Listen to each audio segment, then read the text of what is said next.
ngayon talagang marami po yung mga nabubullseye, no?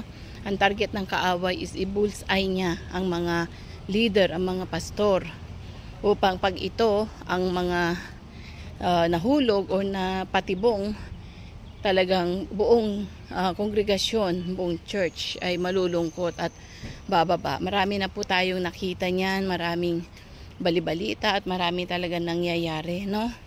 Na talagang goon sila doon sa sa mga ganun. Kaya yun ang gawin natin, ang ipanalangin po sila. Dapat may mga intercessor na nanalangin, meron talagang goon na nagbabantayan, no, habang sila yung frontline na talagang nagsasalita, nag-iibanghelyo. Tayo naman ang nagsusuporta sa kanila through sa panalangin, no?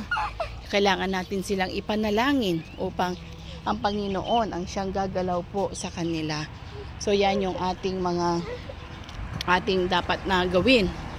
Okay, so lagi tayong manalangin para sa ating Panginoong Diyos, para po sa kanila.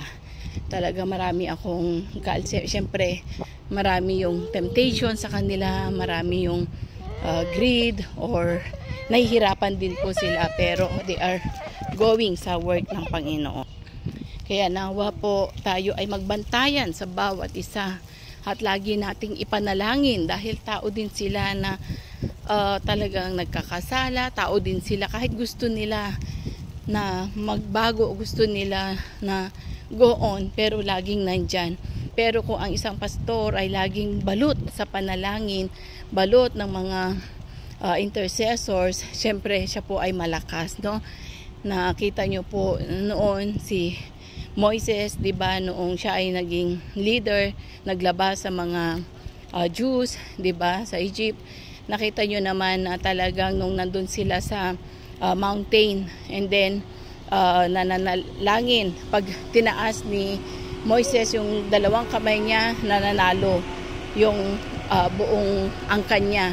Pero pag siya ay napapagod at bumababa yung kanyang kamay, ito po ay natatalo, no? So ang ginawa ni Aaron at saka ni yung isang Ihur yata yun, yung isa, ang ginawa niya is naglagay sila ng bato para upuan niya na hindi mapagod si Moises, at isa ang humawak sa kanan kamay at isa naman ang humawak sa kaliwang kamay, at patuloy na itinaas ang kamay. Siyempre hindi na siya napapagod kasi may humahawak sa both hands niya, di ba?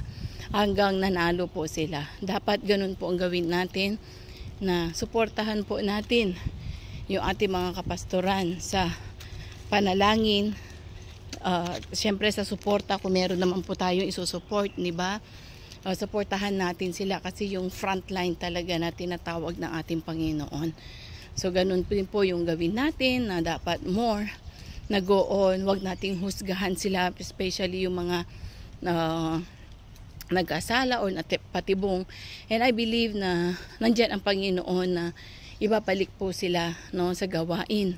Or kung sila man ay nagpapatuloy na sa gawain, wag natin tignan na yung nakaraan niya, kasi go on tayo dahil nagbago na. Maaring yung puso niya talagang dinedicate niya na sa Panginoon, nagbago na yan at go on na po siya. So yun po yung ma-share ko ngayon, dahil araw at buwan pa rin ng mga kapastoran, mga elder, pastora man yan, pastor, deacons, beacons, and bishop, or whatsoever na tawag po natin sa kanila, as long na sila ay naglilingkod at tapat sa ating Panginoon at gumagawa, go on lang po tayo. I-bless po natin sila. So may the Lord God bless you all, and good morning, and yun, shalom shalom, bye for now.